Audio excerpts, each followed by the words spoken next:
आज की वीडियो में हमारे पास क्वेश्चन है इंटीग्रेशन के हवाले से। बहुत ही आसान सा क्वेश्चन है। Integral x square ten inverse of x d x. Lahore board 2 के 6 और 8 में क्वेश्चन आ चुका हुआ है। इंपॉर्टेंट क्वेश्चन है। By the method of multiplication of functions, उनको जब इंटीग्रेट किया जाता है, आप लोगों ने थ्योरी में फार्मूला पढ़ा होगा, उस फार्मूला को यहाँ पे सिंपली अप्लाई करना है। टेन इनवर्स ऑफ एक्स को यहाँ पे फर्स्ट फंक्शन कंसीडर करेंगे और एक्स स्क्वायर को सेकंड फंक्शन जो है वो कंसीडर करेंगे।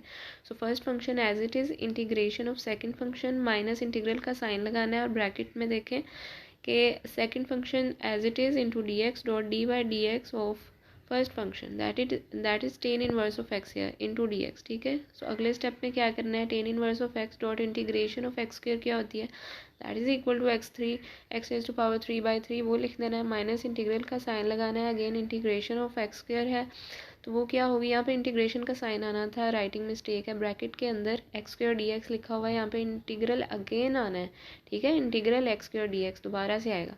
सो इंटीग्रेशन ऑफ एक्स स्क्वायर क्या होती है, that is equal to x की power 3/3 eventually. So minus integration x की power 3/3 dot d by d x of tan inverse of x. तो टेन इनवर्स ऑफ एक्स का derivative क्या होता है, that is equal to 1/1 plus x square, वो हमने लिख देना है इंटू डी एक्स। अगले स्टेप में क्या करना है, रीअरेंज करेंगे, एक्स की power 3 tan inverse of x divided by 3 आ जाएगा, माइनस 1/3 को बाहर लिख लेंगे, इंटीग्रेशन ऑफ एक्स की power 3 divided by 1 plus x square into d x. अगले स्टेप में क्या करना है जी, first phase as it is ही -1/3 इंटीग्रेशन ऑफ, अब जो मेन आ रहा है फेज एक्स की power 3 by 1 plus x square, उसको अब देखें स्क्रीन की राइट हैंड साइड पे डिवाइड किया हुआ है प्रैक्टिकली। एक्स की पावर 3 को इनसाइड द अंडर रूट रखा है और 1 प्लस एक्स स्क्वायर जो उसको बाहर रखेंगे, तो इसको जब हमने डिवाइड करना है एक्स पे जाएगा, एक्स की पावर 3 प्लस एक्स आएगा, इसको प्लस माइनस करेंगे तो हमारे पास रिमाइंडर में माइनस एक्स आ रहा है। So quotient plus reminder over divisor, that is the formula जो कि हमने बारहा पढ़ा हुआ है। So x minus x divided by 1 plus x square into d x आ जाएगा। एक्स की power 3 tan inverse of x divided by 3 minus 1/3 integration of x d x, minus minus plus 1/3 dot, देखें इंटीग्रेशन करनी है किसकी, 1/1 plus x square की। 1 plus x square का derivative क्या होगा, that is equal to 2x, right. हमारे पास बटे के ऊपर x आ रहा है, 2x नहीं आ रहा। For the sake of making it in a derivative वाली फॉर्म हम क्या करते हैं, 2/2 के साथ तमाम फेज को मल्टीप्लाई कर देते हैं। ठीक है, देन ही जो है डिनोमिनेटर की इंटीग्रेशन पॉसिबल हो पाएगी।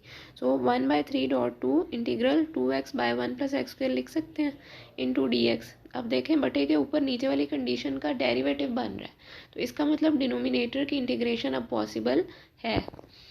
एक्स की power 3 tan inverse of x by 3 minus 1/3 integration of x is eventually equal to x square by 2, उसको लिख देंगे प्लस 1/6। अब देखें 1/1 प्लस एक्स स्क्वायर, नीचे वाला जो एलिमेंट है उसका डेरिवेटिव बटे के ऊपर बन रहा है, दैट मीन्स के डिनोमिनेटर को इंटीग्रेट कर सकते हैं। तो integration of 1/1 plus x square would be equal to ln of 1 plus x square, plus constant c लगाना आपने नहीं भूलना। अगले स्टेप में जी first phase as it is ही माइनस एक्स स्क्वायर बाय 6 लिख सकते हैं, plus 1/6 ln of 1 plus x square plus c, that is the answer of the given condition, that is the integration of the given functions जो कि आपस में multiply हो रहे थे।